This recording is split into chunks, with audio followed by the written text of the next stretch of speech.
Welcome back. I'm excited because we got our first response question to a video. It was yesterday's video to elaborate on, from a viewer, asked to elaborate on what it means to be biologically designed for every experience that we go through. I had mentioned that in yesterday's episode and plenty of other times in my life, because when I first read that, it blew my mind, and I haven't been able to go back since then, because it's so empowering, this entire concept. So thank you for the question prompt. Totally appreciate it. And let's get into it. So I took some notes, because, the brain is... She living elsewhere today, and that's okay, We just need to take notes. So, itchy. Being biologically designed for every experience you go through. Now, let's go to my note number 1 on that. Okay. So, there's this concept, right? It's a bigger picture thing. When you look at the evolution of all things, everything, animals, plants, the Earth's structure, how it's built, how we used to be, destruction and volcanoes, and and then the greening of the planet came, but that also then initiated another extinction of all the animals and all the life that were living without the green. They've become accustomed and adapted without the green, but Earth had other plans. Earth has a big picture in mind. Being the only planet that's inhabiting all of these materials able to become what we see. So it's like a bigger picture we don't see, but it's happening all the time. All the time, our observable universe is constantly changing and constantly growing and evolving and morphing. It seemingly to reach a goal that we don't conceptualize, because this goal is like millions and trillions of billions of years in the making, right? So we can't even begin to understand the full totality of it all. But let's look at evolution to begin with. What drove the first creature on land? There must have been some sort of adversity for this creature that it was like, yo, I need to explore other options of living other than the water. Or maybe there was a lack of food, or whatever it is, something drove this creature to evolve to the next stage of being, right? Now, going back to biologically designed for every experience we go through, because it's for the collective evolution. Maybe I should just read what I wrote. I'm going to do that. Sorry. It's a little... So, everything happens for a reason, with intention. There's no coincidences, only unfolding moments of the need for evolution, okay? When we look at history, everything with this bigger picture knowledge, the way plants came about Earth and animals, the ebb and flow of destroy and rebirth until homeostasis is found. We're doing that on a personal level every day. Nothing is built to just stay how it's made. It's not, right? If it was, we'd still have flip phones, okay? So nothing is built to just remain. It's built to evolve, to change, to overcome, to adapt. So nothing moves without adversity. So cell phones were huge. So we evolved into smaller cell phones. You see where I'm going with that. Adversity always brings opportunity.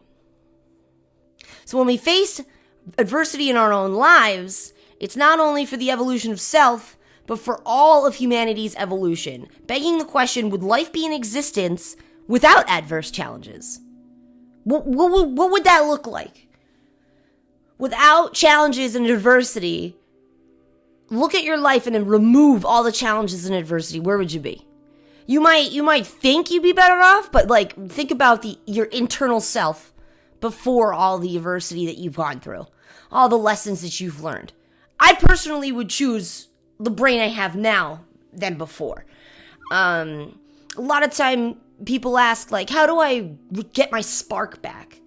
Or how do I become the person I was before trauma? You can't. Your brain's completely wired differently.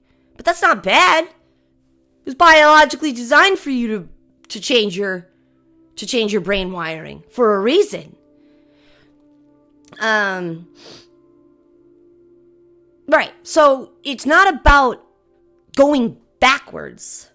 It's about what do you need to do here and now with who you are now to evolve forward. Because that adversity happened to rewire your brain for an evolutionary attempt towards homeostasis, or what we would like to consider our highest self, our highest potential. Okay. So, this causes self-reflection, right? When you think about that. Would life even be in existence without adversity? I don't even think human beings would be here without adversity. The need for us would be, so you know what I'm saying? Okay.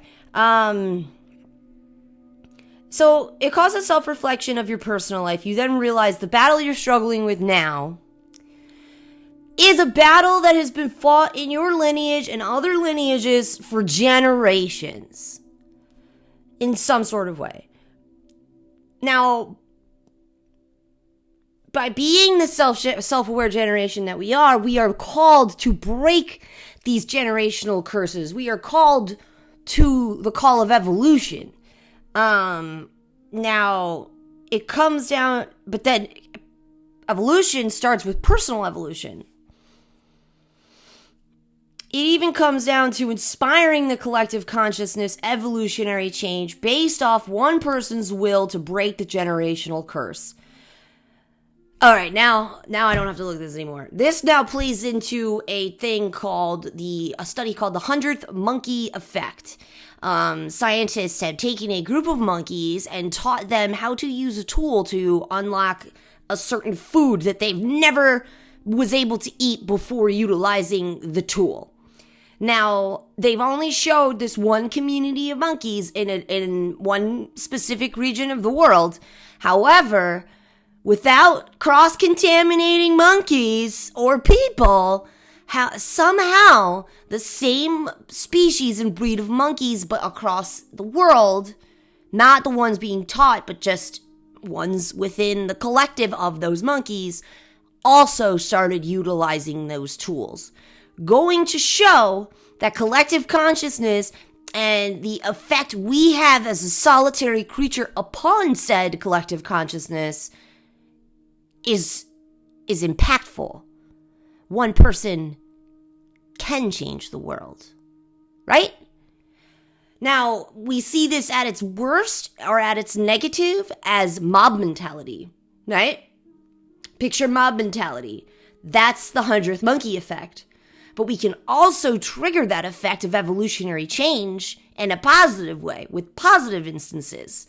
If we could get one person's mind onto the more positive track, imagine the ripple effect or the echo that would cause to the people in that person's life, and then the people in those people's lives, and the subsequent echo. That's why you cannot count yourself out from being the change the world needs to see. And it starts by being the change you want to see. Now, that quote is like a subtle reminder of this collective consciousness, this idea of the 100th monkey effect. So, here's another example. COVID. Okay, here we go. This came to me in the shower today. COVID happened for a reason. If you look back right now and or just compare where we're at now as a humanity versus then, I know there's still bad stuff going on. There's always going to be. There's always a balance and a duality of good and evil. but look at the community connection we have begun to establish on an individual level. People started to rise up out of nowhere, seemingly nowhere, to become influencers of their lifestyles. I'm not talking about people who are trying to get you to buy stuff. I'm talking about like the people you watch online and you're like inspired by them. That didn't happen really a lot before COVID because there was no need to meet each other online. There was no adversity to bring us to that evolutionary change. Now you have multitudes of individuals standing up in their own power, sharing and expressing their unique perception of the world. We had this technology. We weren't utilizing it with intention like we are now.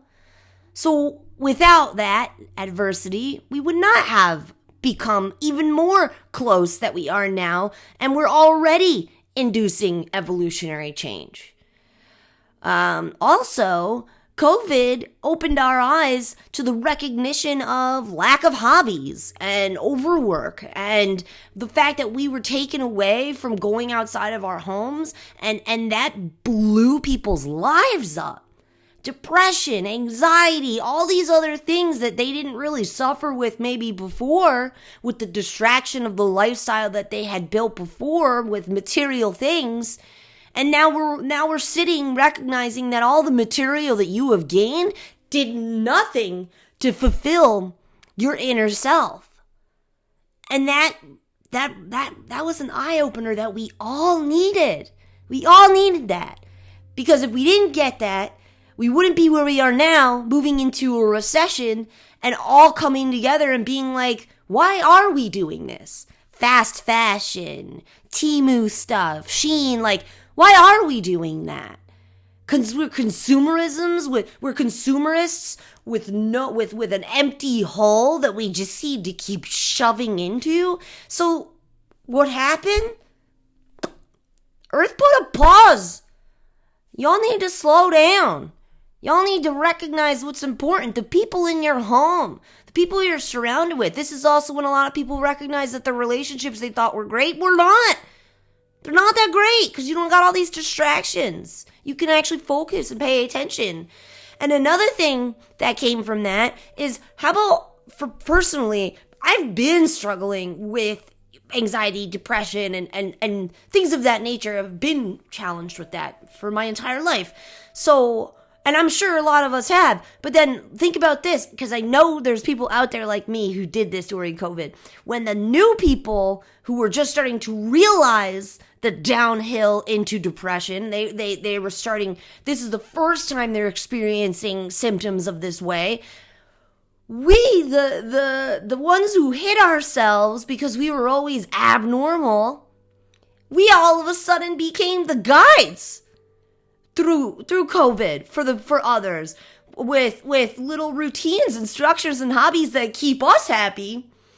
And we taught that to people, friends, family, online, like, and what did that do? That evolved the mental health stigma. All of a sudden, all these people who've been suffering for years, they're like, whoa, I'm needed. Like, wow, I'm not bad. I'm not broken. Like, I was built this way to be able to master these tools for this exact period and time period of life for the entire collective humanity. Like, some of us were chosen to have depression forever, so that when people started falling into it with the lack of being able to leave their homes and things like that, we were like, hold my beer, I got you. Like, people are just realizing that, like, drinking a lot and drugs, alcohol, like, especially alcohol and cigarettes, because that was so commonly accepted, people are like, hell no. They're stopping these things now. They're starting to recognize that we only utilize drinking or utilize smoking to actually induce moments of mindfulness or to run away from our problems. Right. So once COVID came and enforced stillness, started to recognize things like that. So look, evolutionary change was already inspired it's already happening. It's not even inspired. It's just always happening at all the times. And this bigger picture knowledge that we are not privy to knows. It knows.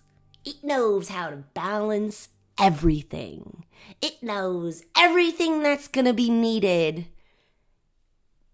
It's kind of like, and that's why even when things are bad, I'm like, it's for the good.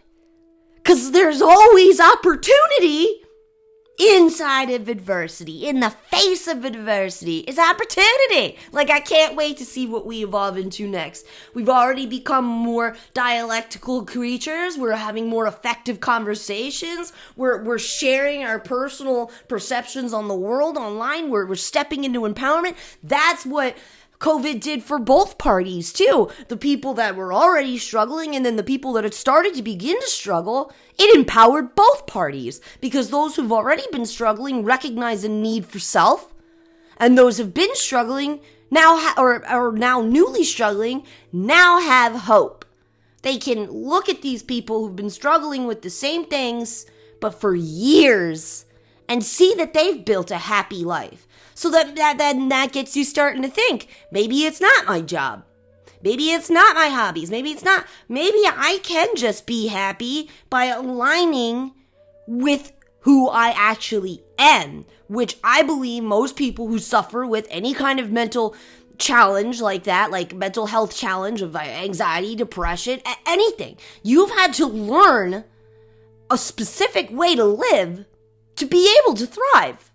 There's no ifs, ands, or buts about it. You had to. And you put on, I personally put on the tunnel vision, and I'm not looking at anybody else.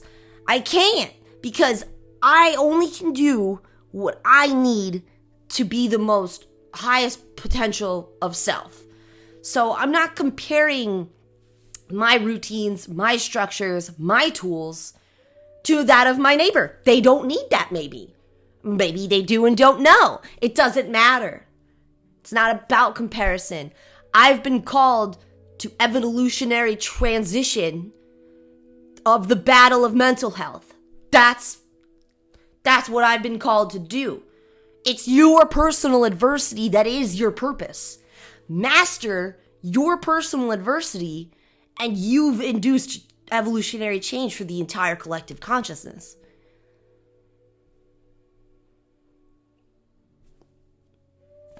Right? So now, anytime you go through something challenging, look at it like a level up. Like you're playing a video game, you gotta beat the final boss to move on to the next level. Like, it's all just tests and challenges for evolutionary change. Biologically designed for every experience you go through. Because every experience is curtailed for you to overcome. Yeah. You're meant to overcome it. That's your purpose. That's all you gotta do. And I love that that's even mentioned in the Bible. Please, let's not knock the Bible. I'm not a Bible thumper.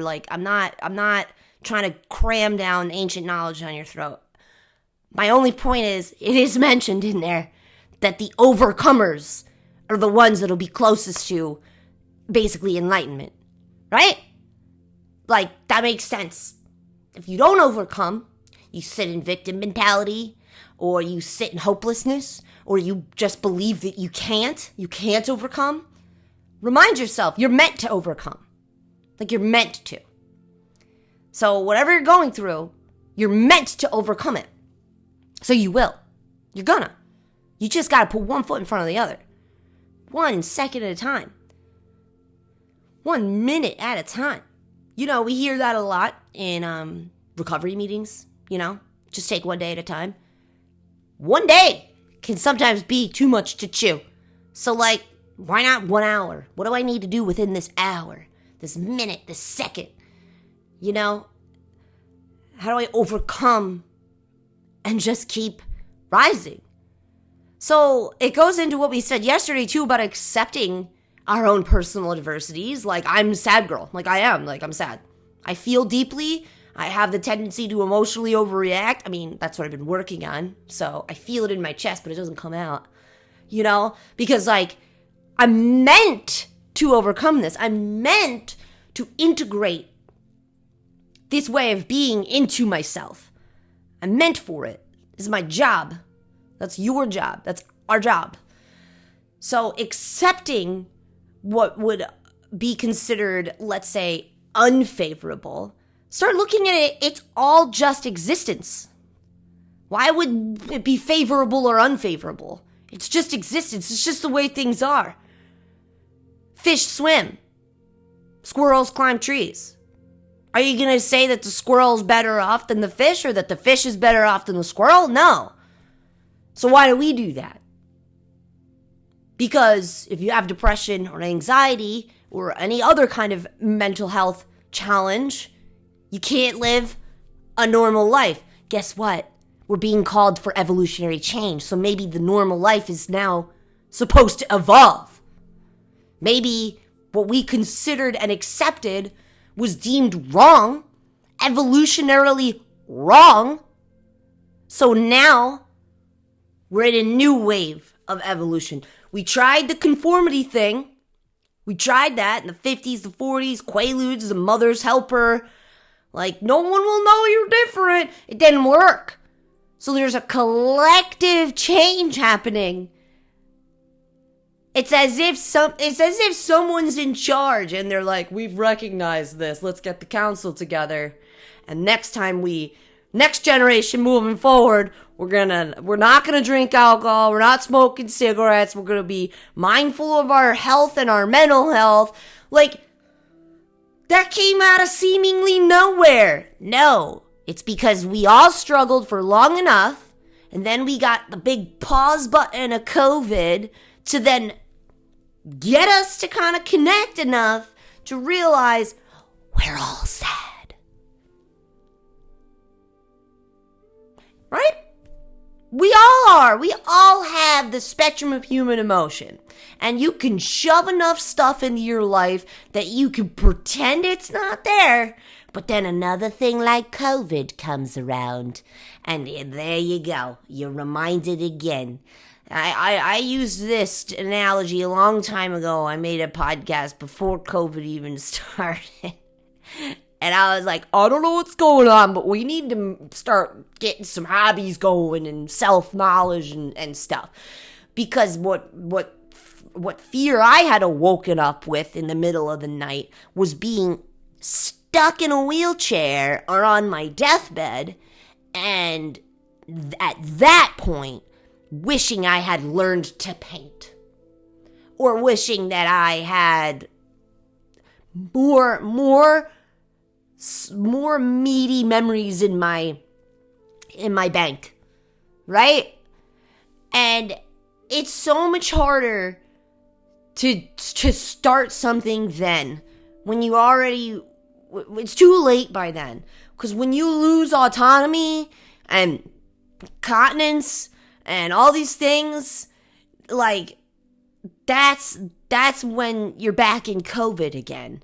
So if you don't have enough in here and in here to support that stillness, which is going to happen again with old age, I think we need some introspection here, you know? I think of that often. And it was after I had put that out in the universe that COVID had started, and I was like, I see what that fear in my chest was about. It was that. It was the recognition of my own depression that was bred out of stagnancy and monotony and also trauma and running away from my own emotions, thinking, oh, I should be able to handle this better. Like everyone else is handling it better than me, right? And moving away from that belief and, oh, I kind of forgot what I was saying, but whatever.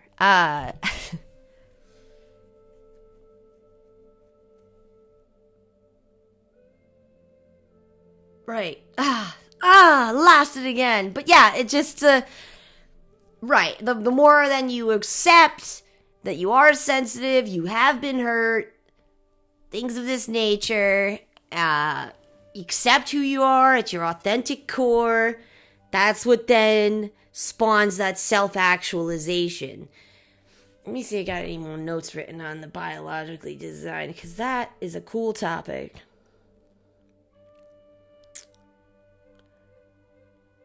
Oh, so by being biologically designed for every personal experience you go through, because you're meant to overcome it. It's designed for you because, like, you're the fish that needs to start walking out of water. Like I want you to start looking at all your personal adversities as you've been called to the challenge of growth, that you have been selected.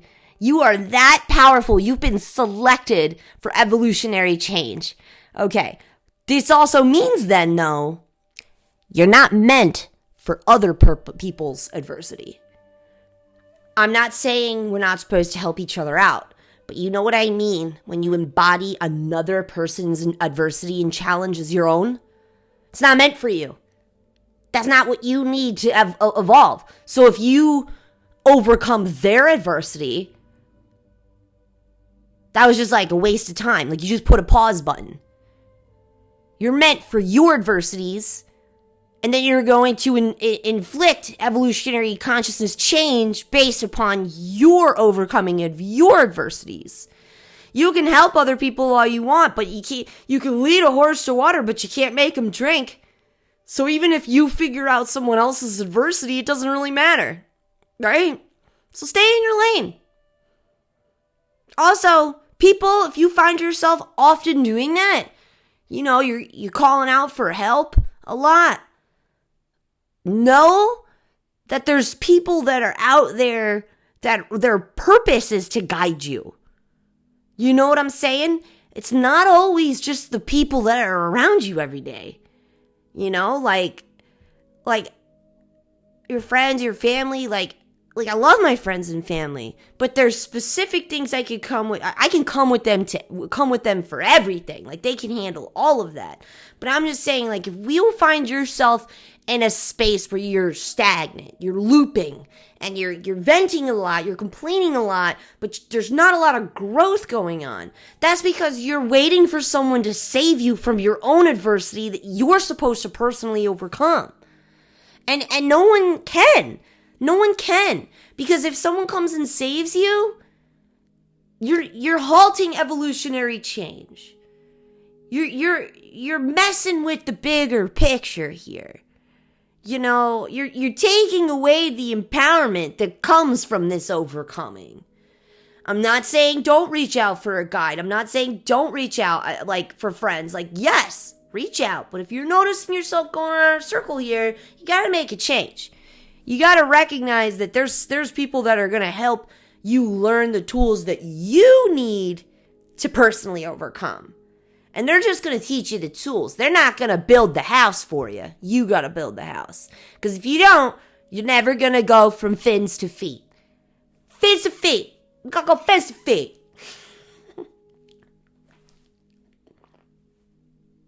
You know? Because, like, we could all just be, what is it called?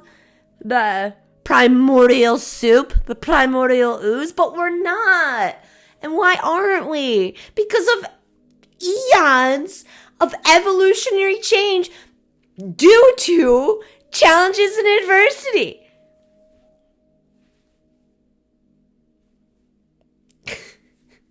I hope that inspires you today to accept yourself even more. Because you are biologically designed to change the world by mastering yourself. And we need more of that. And I love it. I love it.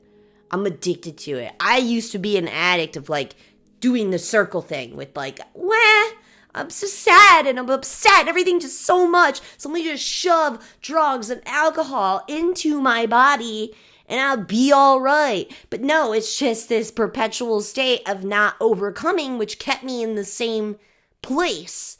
It's the same circle. And because I used to be addicted to escaping, I'm now addicted to facing. So, like, if I start to feel that stagnant circle come back up, stagnancy and monotony, I go, What's the next thing I'm supposed to get like hyper fixated on that has to do with overcoming with self overcoming of adversity? What's the next step? What is it now? And as you go down the journey, it's not as huge as like, okay, I gotta quit smoking cigarettes, I gotta quit drinking alcohol. Like, those are huge monumental moments, but then afterward, you can't just stop. Like, there's more. What's the fine attunement now? So now you're not smoking cigarettes, right? So what are you doing for 10 minutes out of every hour of the day, right? Because now you have a free extra 10 minutes out of every hour of the day. So how are you capitalizing on that 10 minutes? What are you doing with it? Are you putting breath work in it? You doing mindfulness? You doing like meditation? You going outside? Like, there's so many possibilities that can evolve you to the next stage of self-growth. And like, just omitting something is the first step to allowing more in, like the growth. So now, yeah, fine-tunement. And like, a lot of it too, it can be as simple as like how you express yourself. Like, I dress a little more neatly than I used to. I didn't even recognize it before, but upon my evolutionary change, I started recognizing like I feel more put together in here and in here. I feel more empowered. So why am I gonna dress like a baggy, slithery whatever? Like, I don't feel that way anymore.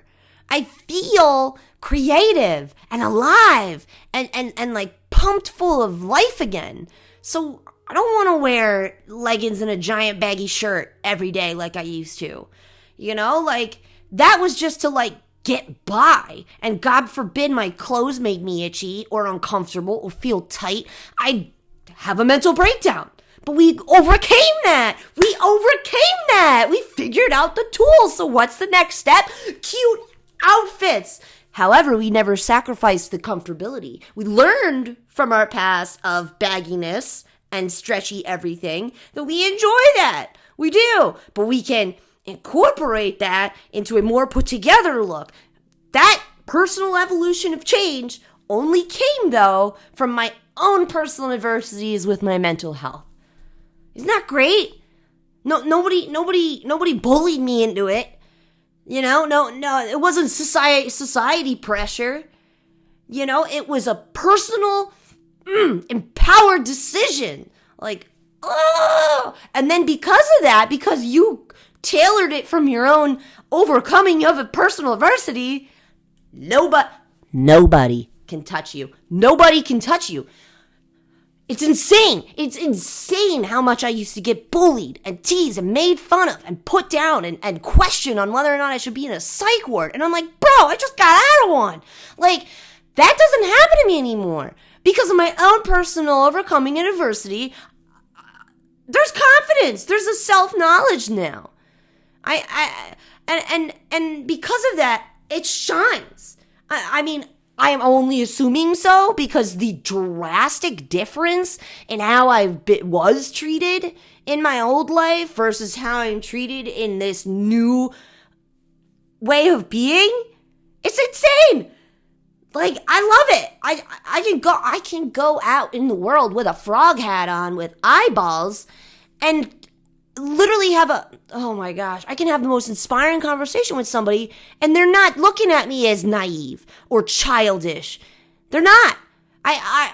Christmas Eve, I went to go get, was it Christmas Eve? It was like something Eve, and I had to go get my tire pressure changed because, it got cold and it freaked me out because I hadn't had a car in 7 years, and I saw the light go on, I was like, I gotta go right now. So while I was there, I was like, might as well get oil change, blah, blah, blah, all the thing. So I'm sitting there with full-blown teddy bear hat, like ears like this, like real fuzzy, like, because it's cold and it's like wrapped around, and I got a big parka on, and this older woman sits next to me. She's obviously seen more life than me. She's a beautiful woman, and we're sitting there, and I'm like, this woman, no, like I don't know, she just felt good. So I just started talking to her, and our conversation evolved from like, it's Christmas Eve, we gotta do this, the normal, whatever, tit for tat conversation. And it ended with, us talking about living below your means to enjoy the fullness of life, to collect the memories needed so that when you're on your deathbed and you're looking back at your life, you're not looking at a parking garage, you're looking at a beautiful landscape. These are the conversations I'm having in a teddy bear hat.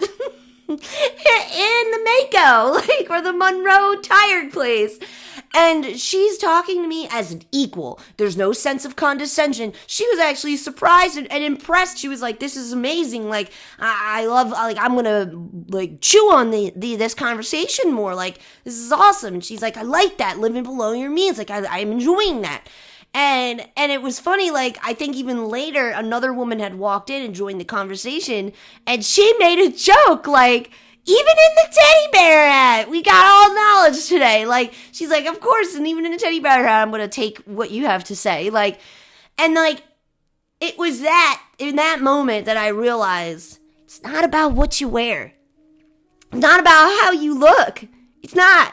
It's about how you treat other people. It's about how open and authentic you are with others. And you don't have all these things in your mind that you're subconsciously thinking about, oh my gosh, I'm nervous about the hat. I'm nervous about the hat, and I'm about to talk to this lady. Maybe I shouldn't talk to this lady because I'm not mature enough to meet her at her level. But here's the thing, the teddy bear hat's for me because I'm sad girl. So when I wear things like teddy bear hat, I got stuffed animals and stuff, that makes me a better me so that I can have conversations with people like that and not be all sobbed up in my sad. It's a tool to help me overcome. So now it's an empowerment that no one can take from me. And people sense that. And they're like, nice. I didn't do it for them. Didn't do it for this reaction. I'm just saying I'm noticing this. This is the difference from before to now. And I used to get made fun of for looking young all the time too. That was a thing. And how could you know anything in life looking like that? And that also has changed ever since I stopped letting it bother me. I stopped letting it hurt me so much. I started transmuting what they said into, yeah, and I'm going to look way better at 60 than you are. Funny little tit for tat. Yeah, I know. I look like I'm 20, which is great for when I'm 70, homie. Or now I say the beauty of shea butter. Because then I'm hawking my products. I'm like, you want a body butter? You like that? You like that I look young? You wish you did too? You want to buy a product? But it used to infuriate me because I've been on my own since I was 18. And here's the thing. It didn't go well. It was hard and sad and traumatizing. So when I'm 25 and someone would be like, oh, you don't know yet. You're still young. They meant it as that. But for me, I've already been in the trenches battling life for 7 years at that point. So when they're saying you're young, you don't understand, I'm like, I'm young and I do understand. And that's the problem. So it was my own pain that was being projected by people assuming I'm young because of my face. So I have to go into that pain. Oh my gosh, it's making me actually kind of emotional thinking about it because you have to go into your pain. Why is it hurting you? Why does it hurt you? Let's go into that. And let's start validating some of these things, Maybe it's because you also feel the same way. You had to grow up too quick. So when people are like, oh, you're a baby, you don't know yet. You're like, I wish I didn't know yet, but I do. Right? And because I faced that and I cry about it a lot, it makes me happy. Such a weird thing to say, but it's just so true. It makes me happy now. Because yeah, you're right. I feel like I'm 120 years old. I had a psychic guy message me once on Instagram during COVID. And he goes, are you super bored? like, yes, but like, why do I feel like you mean it in the way that I feel it right now? So I was like, what do you mean by that? And he goes, you've just been here forever.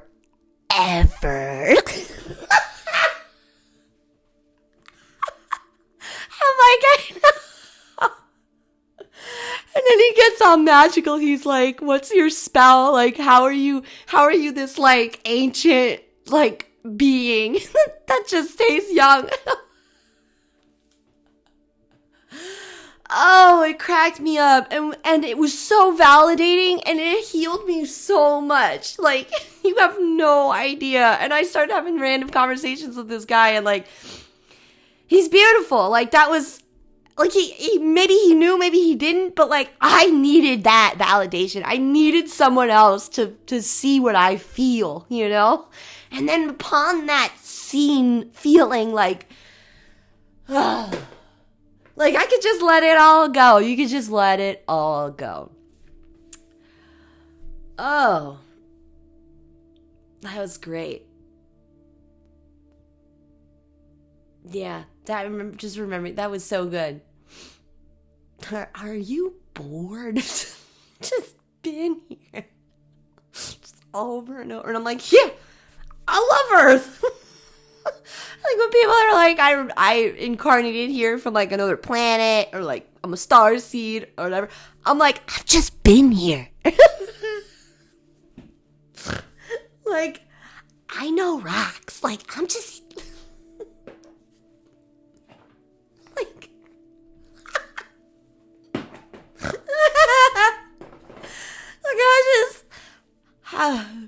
I'm not even like a tourist or anything. Like, and I'm just like, Earth.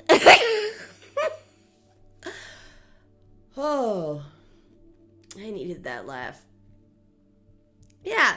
So, recap before I shut her down for the day.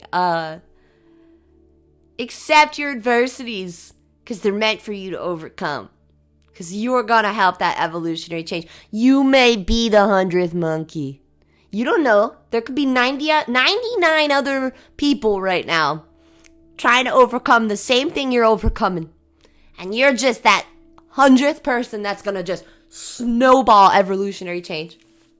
How exciting is that? So yes, that's why you're biologically designed for your experiences. Because we also got to break these generational curses, homies. We got to do it. You know? All right. This was awesome. This was an emotional one for me. I like that. I like the range. I love that. If anybody has any other ones, any other questions, I love diving into it and divulging more about it. It's great because at the same time, doing things like this is healing for me as well as others. You know, like that's the thing. That's our purpose and our point, right? Like, what's gonna help self can help others, or even just inspire others, or just, hey, I've always thought about doing that. Let me try it. Or whatever, you know? So, but it starts with self-actualization. What does self need? All right, guys. Have a great day.